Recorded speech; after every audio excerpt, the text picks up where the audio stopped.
Today we are going to learn the technique of measuring length using spherometer.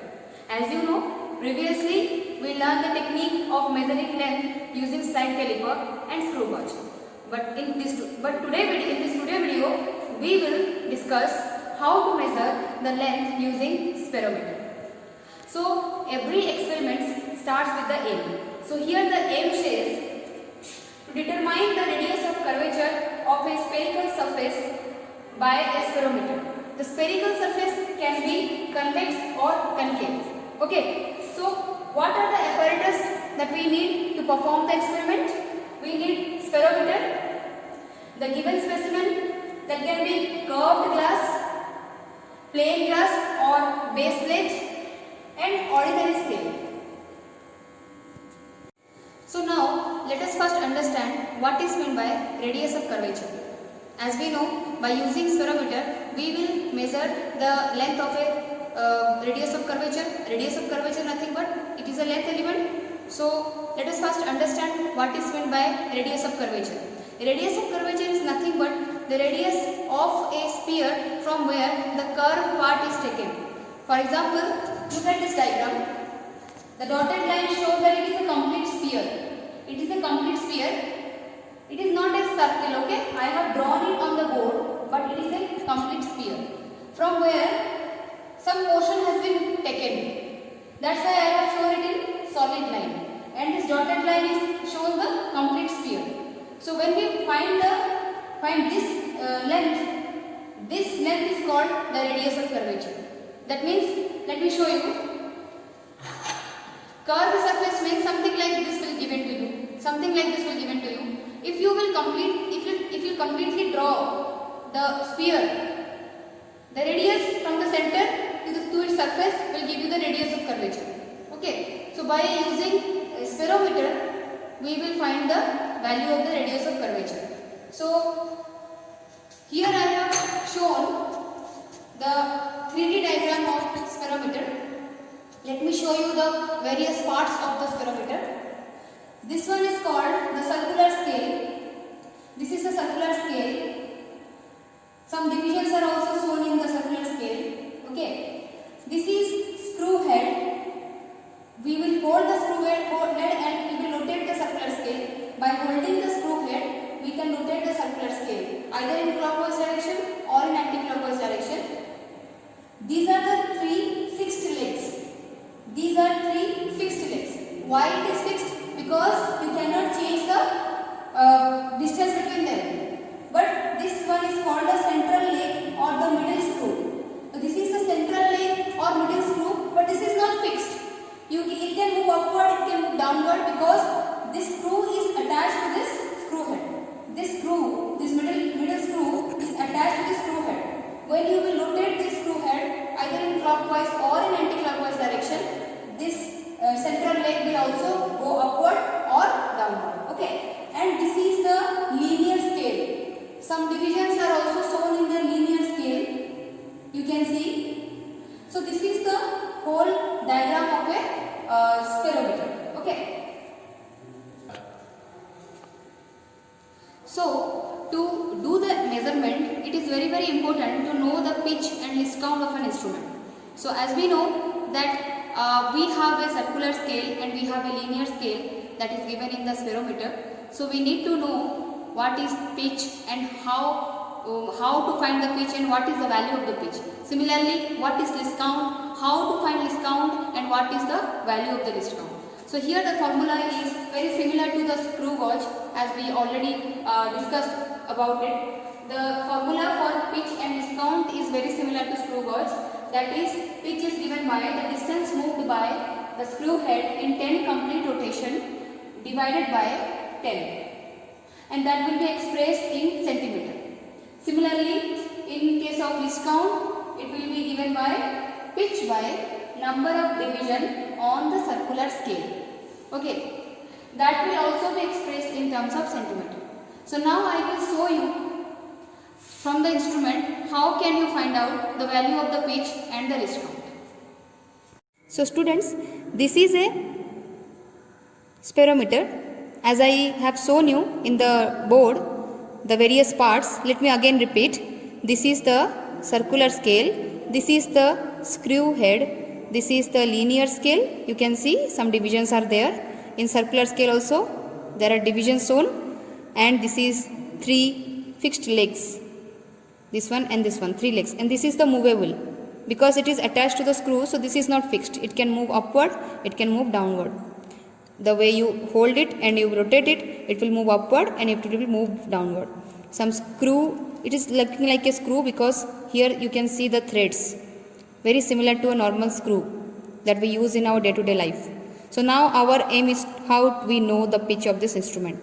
As you know, without calculating pitch and list count, we cannot do the calculation or we cannot do the measurement. Okay, so let me show you something. First of all, you see there are 100 divisions in the circular scale. There are 100 divisions in the circular scale starting from 0. Here is a 0. You can see the 0 is there. A 0 is there. Then 10, 20, 30, 40, 50, 60, 70, 80, 90. Then again coming back to 0. That means it is 100. So there are 100 division in the circular scale. The instrument we have shown to you having 100 division on the circular scale.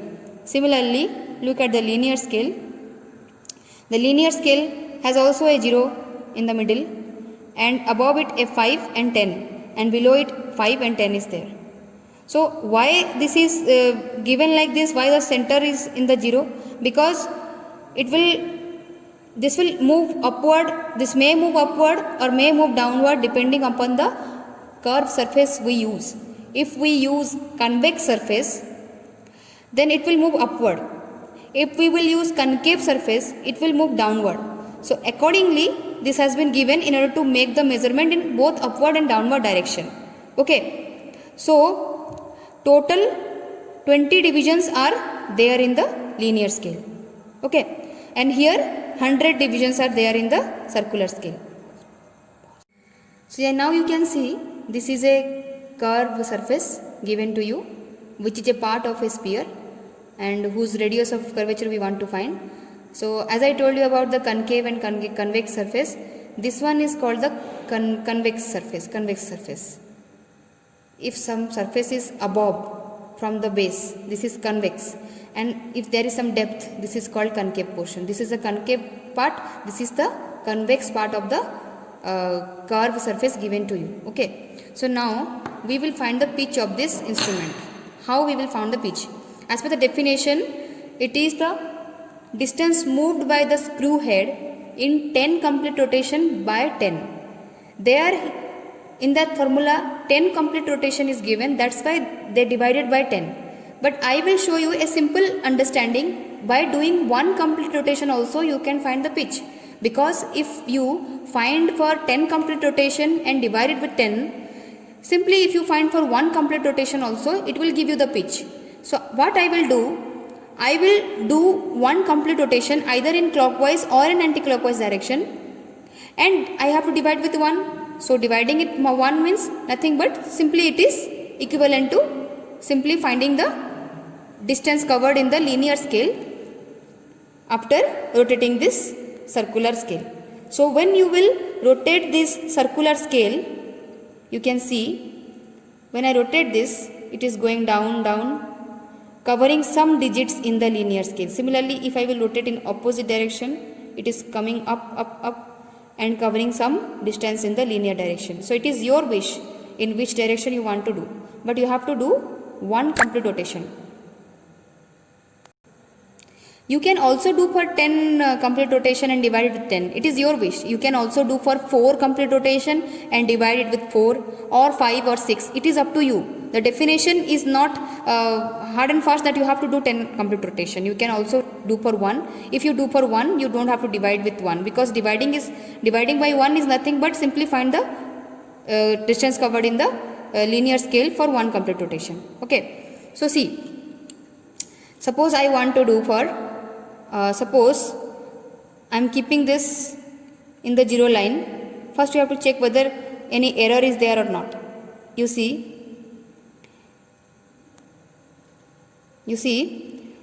the edge of this circular disc is in line with the zero line of the linear scale. Zero line of this linear scale is completely showing the zero of this circular scale. That means there is no error in the instrument. If it is shifted either in right direction or in left direction, then we can say that it is having some error. But you can see that the instrument is error free as this zero line and is completely in straight line with this zero of this circular scale. So now I will do one complete rotation. You already know what is meant by one complete rotation in the screw gauge experiment.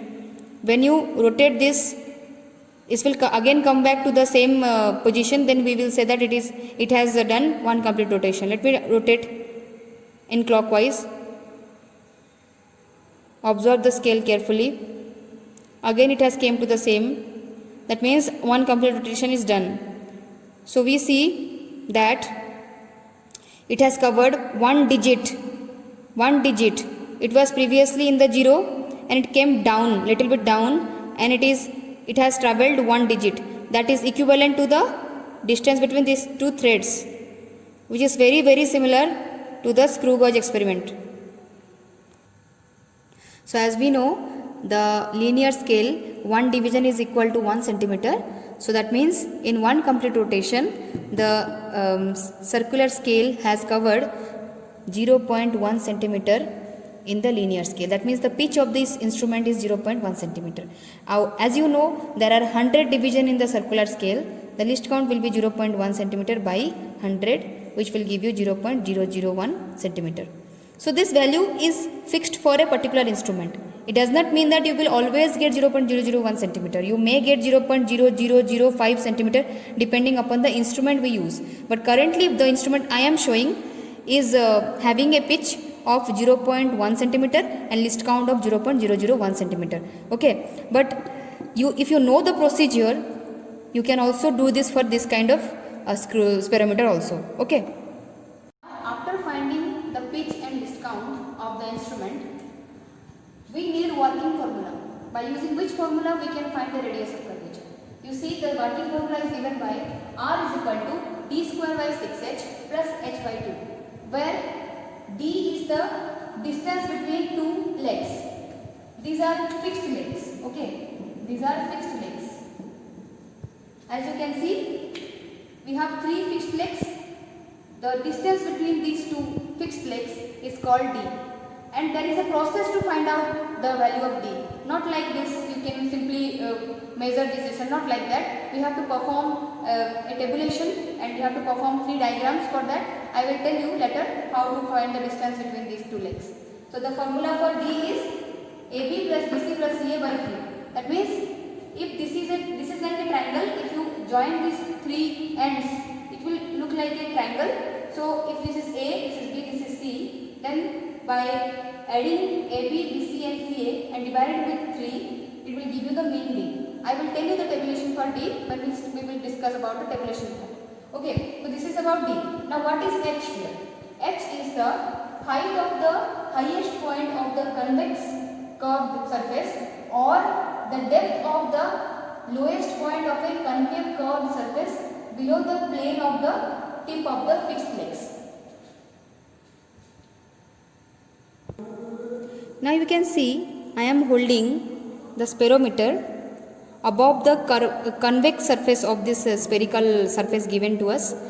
I will tell you what is H actually mean. So you can see by definition H said that for convex surface H is nothing but the height of the highest point of the convex surface to the fixed legs. So how I can show this? You can see that now you can see I am holding the spirometer above the convex portion of this spherical glass given to us, spherical curved surface given to us. Okay, so I want to explain you what is the meaning or the definition of height as I told you before. So height H is nothing but the distance between the highest point of this convex surface to the fixed leg. You see, convex surface means a surface like this, something like this. You can see this surface is up to some height. It has got some highest point above it. So from this highest point to this leg, if you draw a diagram like this,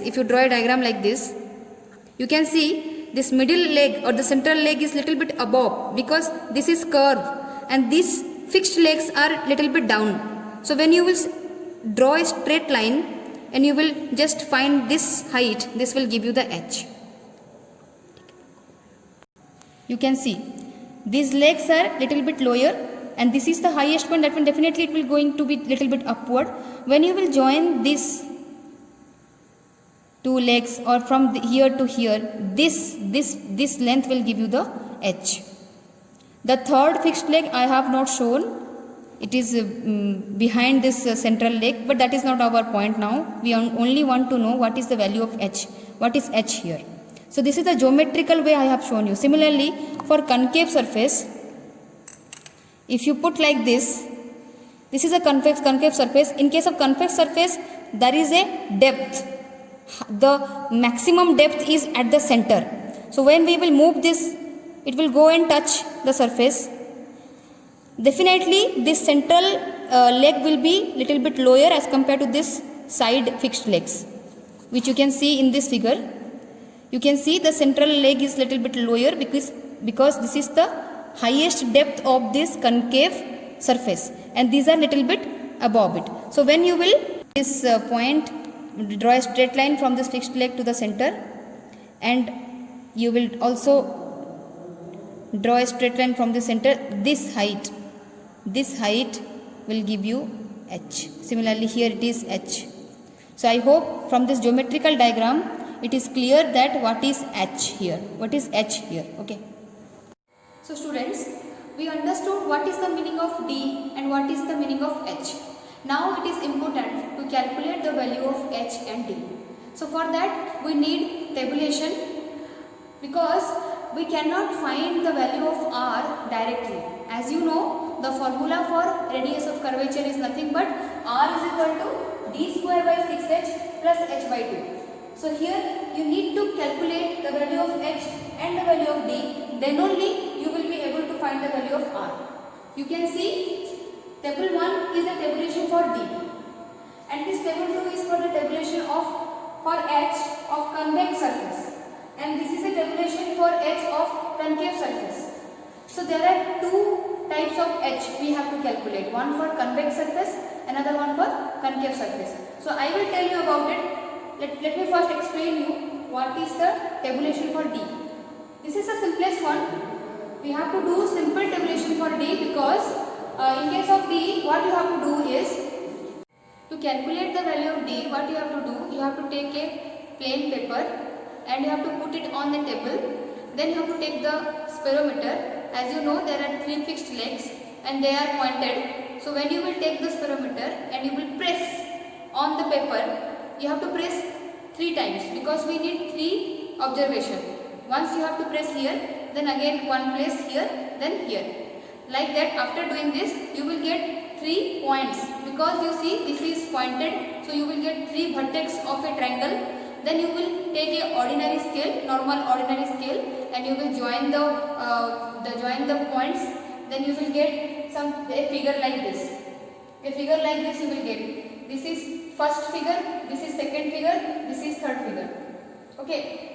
So you can see, first you have to press it on the paper. After pressing, you will get 3 points. Then you have to with the help of ordinary scale, you have to join them. Then you have to name it as figure A, figure B and figure C. So this is almost like a triangle. So this is a triangle. Then we have to calculate the length of these sides. You can see, let me explain you about tabulation.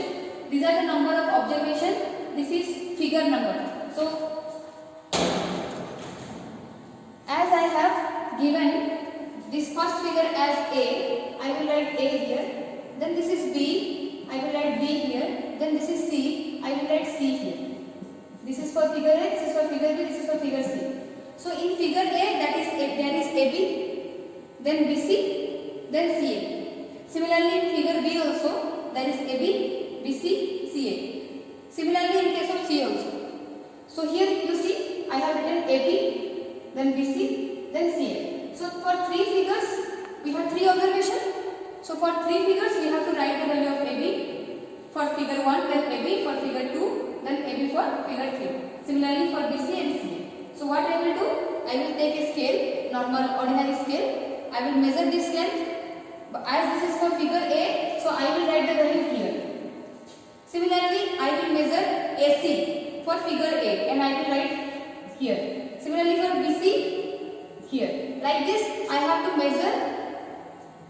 If you consider this as D1, you have to consider D1 in all figure this edge. If you consider AB as D1 in figure A, then every in the next figure also you have to consider AB as D1. You see, this is D1 and D2 will be BC. This is D2, this is D2 and this is D2. This is D3, this is D3 and this is D3. So we have 3 observations for D1, D2, D3. After finding, what you have to do? You have to add D1, D2, D3. You see the formula? D1 plus D2 plus D3 by 3. So you will get some value of mean. You will get the value of D1, D2, D3 by 3. Here you will get. Then again you will get here. You will get some D. The value of D for figure 1, the value of D for figure 2 and the value of D for figure 3. Then you will again find mean D. For mean D we have 3 observations. So you have to add this 3D, D plus D plus D. Whatever value you will get, then divide by 3. This will give you the mean value of D. So I hope this table is clear. This is the simplest one. Then for the tabulation of H of convex surface. Let me explain you. These two tabulations are completely similar and you have already seen this kind of tabulation in case of screw gauge also. Okay. The tabulation is very similar to the tabulation of screw gauge. We have already done. So you already know what is the meaning of ICSR. It is initial circular scale coincidence or initial circular scale reading. Similarly, number of complete rotation, you understood what is the meaning of number of complete rotation. When you have a circular scale, if the initial reading was 20 and you rotate it for 360 degree and you again come back to 20, that will tell you the one complete rotation. Okay. Similarly, FCSR, the final circular scale reading, that is denoted by F. Then the extra division I and the difference between I and F, the extra division. Then pitch scale reading, that is pitch into number of complete rotation. Then circular scale reading, that is least count into difference extra division. Then the H is nothing but pitch scale reading plus circular scale reading. Then the mean value of H. So the rule for finding difference between IF is same as in case of screw gauge. You can see I have written a note here. If you see the initial reading is greater than final, you have to take the difference as I minus F. And for I is less than F, you have to add number of division to I, then you have to subtract from F. Here N is the total number of division on circular scale. Okay. So you have to perform the tabulation for H for 2 times. One for convex surface, one for concave surface. Why? Because you see, if you consider a spherical watermelon is a solid sphere. Why it is solid? Because inside the watermelon there is no air present or there is no vacuum is present. But if you consider a spherical football, inside football there is some air. That means it is a hollow sphere. Hollow sphere, if you take a hollow sphere and you will cut a part of it, you will get something like this, a spherical surface that I have shown you during the apparatus required process. So that I have shown you during the apparatus, I have taken a spherical surface which is having some thickness. So as it is having some thickness, so if you want to calculate the radius of curvature for concave surface, this is the concave surface. So this value will give you the radius of curvature of concave surface. The radius of curvature of concave surface. Similarly, if you want to know what is the radius of curvature for convex surface, you have to calculate this value. This is the radius of curvature of convex surface. Okay. So R1 is the radius of curvature for concave surface and R2 is the radius of curvature for convex surface.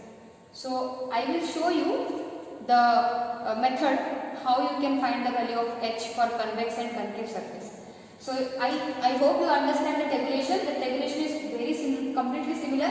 Whatever I have written here, I have written the same thing. Okay. Now let us move to the how we will perform. Let us move and how we will perform the experiment. Let us understand.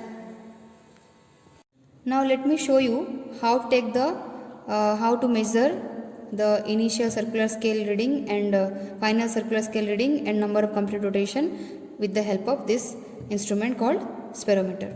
You see, this is the spherical surface whose radius of curvature we want to find out. Okay, so let me tell you first for the convex part. For convex mirror, for convex surface, you see this is the convex surface. So I need to find the radius of curvature of this convex surface. So what I have to do, I have to take this little bit above, then I have to put this above this convex surface. This you don't have to disturb this, you have to put this steadily, then you have to slowly rotate the screw head such that it will come and touch the surface of the convex spherical glass. So slowly you have to rotate. You can see that an image is appearing, a small image. You can see the image of this tip is showing on the. So when you will see that these two will touch, slightly touch, then you have to stop and you have to take the initial reading. Or you can also follow another method. You can simply take a small piece of paper and you have to insert. If there is no, whether to check whether any gap is, some gap is there. So I will again, now you can see the paper is not going and also the image touches. So now you have to note the initial scale reading from the circular scale. You can see the initial scale reading. You have to see that from where it is showing the reading. You can see it is on around 60 or 59. I think it is 59. It is 59. The initial reading is 59. Then you don't have to disturb it.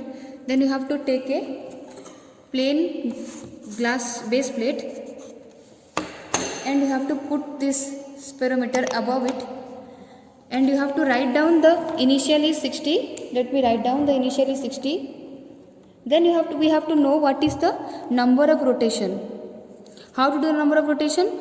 I will slowly rotate the screw head so that it will come and touch this base plate, and I have to note down how many rotations it has performed. So initially it was on 60. Initially it was on 60. So now I will rotate this such that it will come and touch. One rotation completed.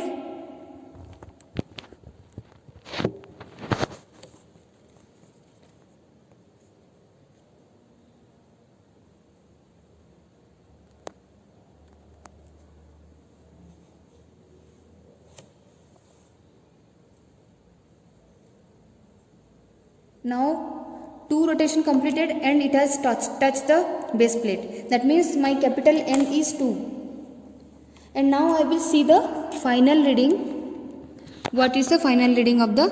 You can see the final reading is around. It is around 2 or I think it is on 2. It is on 2. Okay. So the final is 2. So now, if the initial reading is greater than the final reading, we will simply subtract I minus F.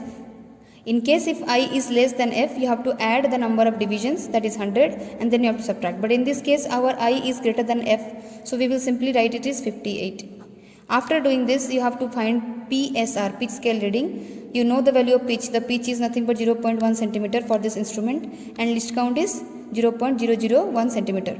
So you have to multiply this 0.1 with n. N is 2. So 0.1 into 2 will give you 0.2. Then again LC will be this difference into 0.001. So if you multiply 58 into 0.001, you will get 0.058.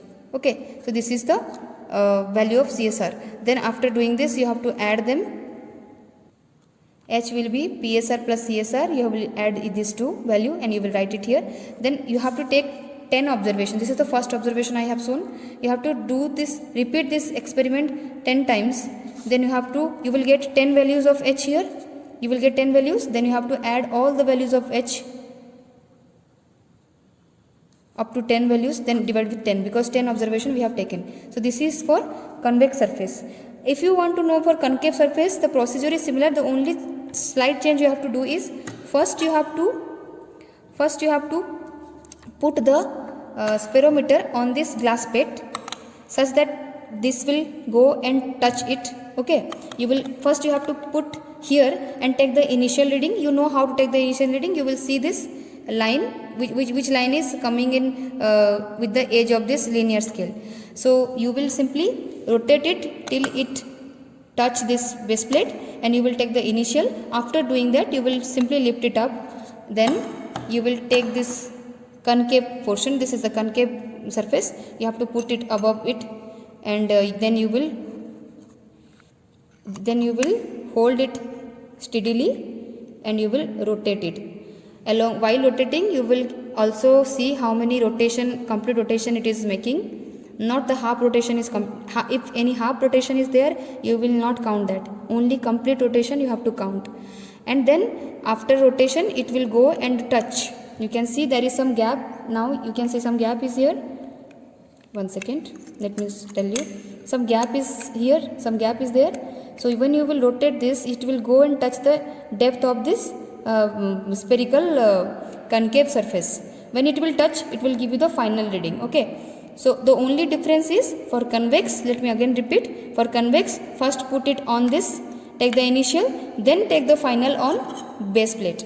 But for concave surface, you have to take the initial on this, then you have to take the final on this. This is the tabulation for convex and concave. So after finding H, we have already calculated what is the value of D. Then we will do the calculation. In calculation, you know the value of H for convex surface and also you know the value of H for concave surface. Make sure that everything is expressed in centimeter, because our least count and pitch are expressed in centimeter. So after knowing that, you will find the radius of curvature for concave and then convex individually. First you have to find, if you want to find for concave, you have to put the value of this H, and D is fixed for both, because for the instrument D is fixed. So you have to put the value of D and H, you will get for convex. Similarly, again for convex, you have to put the value of this H and D, then you have to calculate R. After this, you have to write the conclusion. The radius of curvature for the given spherical surface is found to be this much for concave and this much for convex.